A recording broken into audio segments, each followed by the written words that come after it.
no contest. Cool. This myth is on the loose. We want to add to this, it makes it more realistic. But before they test a more realistic quick draw, our junior Jedi will test the realistic quick draw. Our junior Jedi will test the martial myth advantage by learning from a lightsaber master. 808dragon.com says not.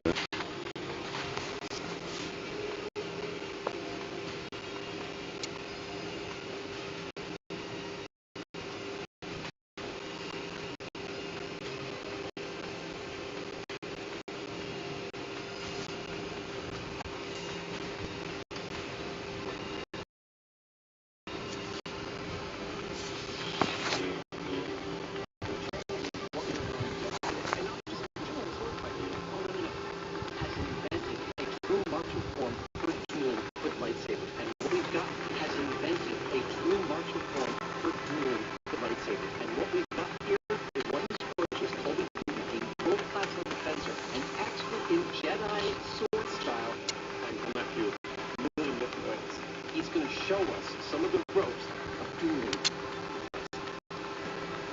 Colby begins at the beginning. He covers the basics of balance and stance. So it's like a very strong kendo pose. And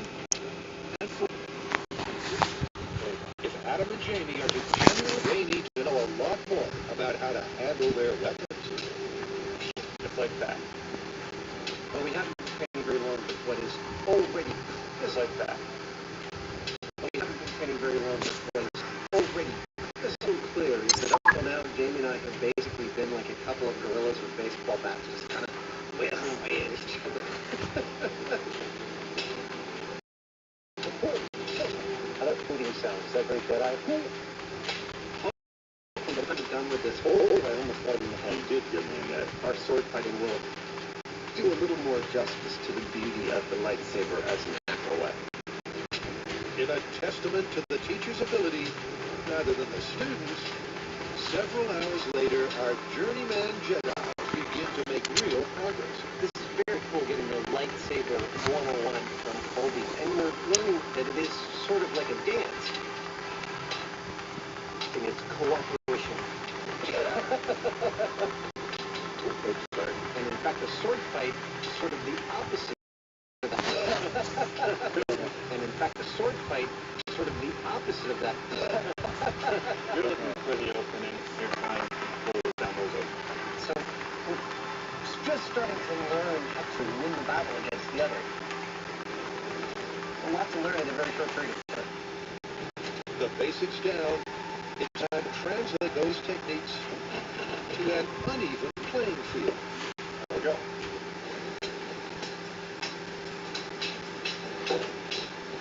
A lot of times it's not so much putting as much power as you can, it's trying to hit the openings that you see. Where, after an hour's intense one-on-one sparring, from both vantage points, fledgling fencers are exhausted.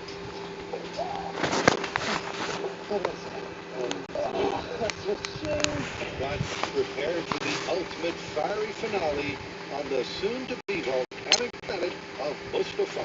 Now the scene we're going to be creating here is the hellish interior of a volcano with molten magma, smoke, and fire.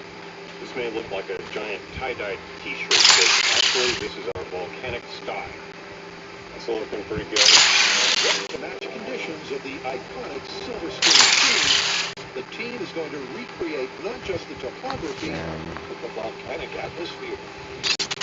Nice. This thing is our lava flow. It's made out of clear plastic so that we can get lights underneath it, make it glow like lava does. One edge is higher than the other, so when we pour the lava in, it'll flow this way. And our lava itself is going to be guar. It's a powder like this stuff. And when you add it to water along with a little food coloring, voila, you've got this goopy lava stuff. It's perfect. With the suitably dramatic backdrop ready to rock, Jamie gets to work accurately faking the footing. And there we go. One instance volcanic rock slope. This ramp is what we're going to be fighting on. I actually took footage of the movie in the fight scene, and I held the tilt on the screen and measured it. That's what this angle right here is. And we've also put an uneven black terrain, which pretty faithfully replicates that scene.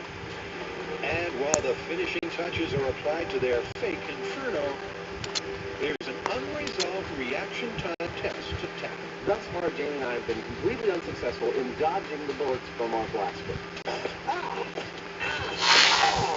I'm not going to count it down, right? Yeah. But now I'm thinking, I'm not going to count it down, right? Yeah. But now I'm thinking we might have removed one too many. What? He knows that's all about removing variables to look at the essence of a thing. What we've got here is almost like a sniper arrangement. Oh, but at 40 feet, I can see the stormtrooper holding the blaster. I can see him seeing that action of the lifting of the gun. That will make all the difference. So to replicate that scenario, these stands are holding this weapon in a standard carry position, so that when I identify a potential target, I'll Do it. All right, Heineman. I'm feeling good about this one. Hold on just a sec. There we go. Properly covered. All right, sir. There we go. Properly covered. All right, sir. I'm ready when you are. Okay.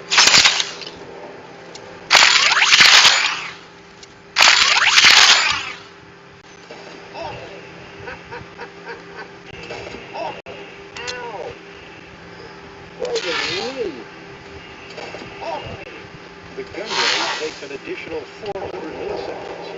Despite that, Adam's first attempt could have left him limping. Let's get it out of the way of that one. Set. That was a good one. Unlike the first series of tests, Adam is able to move before the bolt reaches him, but he still can't avoid the hit. All right, sir. I'm ready when you are.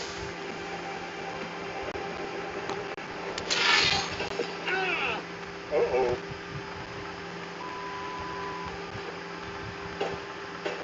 I just had to curse because that hurt really, really badly. Oh, I'm done testing. I've failed 3 times. That really hurt. I'm gonna walk it off. Well, never let it be said that Jamie and I don't put our bodies on the line to test the stuff that we're doing. I started out the story thinking, turns out, even when I can see our trooper lifting his rifle into position, it turns out, even when I can see our trooper lifting his rifle into position, it's fast enough to get me every single time. There is no dodging these blaster bolts. Or is there? Now, as it happens in a prior episode, we clocked our reaction times, and mine was somewhat faster than Adam's. So, before we call this one, I'm going to have a go and see whether we get any different results. You ready, Heineman? I'm ready. Can the Hoosier do what no normal human can? 1 for 1. Jamie's fast, but there's simply not enough time to sight the incoming projectile, react, That's 2 for 2. and then move all of your body parts out of the way. Well, I think that's pretty definitive. You just pull the shot out of the way of these blaster bolts. And that's why, in any gunfight, I recommend you shoot first. That's why, in any gunfight, I recommend you shoot first. So, what have we learned today about humans' ability to dodge blaster bolts? Not going to happen. I was totally surprised by that. Let's get out of here.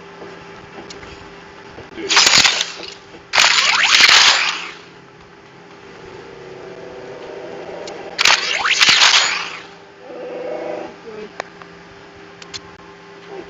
That's one with gun and blaster.